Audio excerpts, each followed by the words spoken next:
Unfortunately, it has become political, and where we try not to make it political. So there are a number of villages that we believe that it is in the interest of the village not to make it political. I could give you an example. For instance, in San Esteban village, which is in Orange Walk Central, we have decided from early on that we are not going to make it political. So hopefully we can have an independent group that is going to run. So there are several independent groups.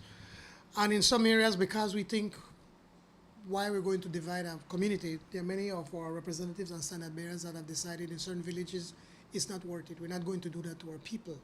But despite all of that, we are on the upswing. We have won 36% of the villages that have been having, that we have had so far. I think we're at about 120 or whereabouts, give or take, a few villages for the past 3 weeks. With very little resources. We're not using government resources. We're not using government vehicles. We're not using public officers that are out there doing the campaign. We are doing the very, very little resources.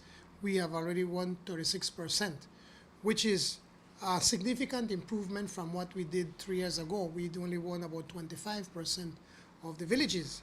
But what is even most important, or more important, is that the villages that we're not winning, we are losing it by very, very small margins.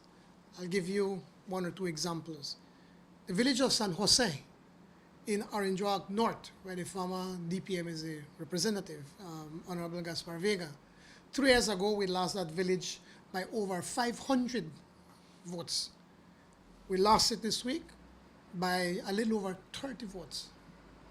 And like that, for instance, in Buena Vista, in Belize, in Cayo Central. Again, we managed to win a few in there, but then the chairman was lost by just like 5, 6, or 7 votes. And like that, we have a lot of villages who are being narrowing the gap. And to us, it is a good sign that the P.U.P is in the upswing, and the UEP has nowhere else to go but down.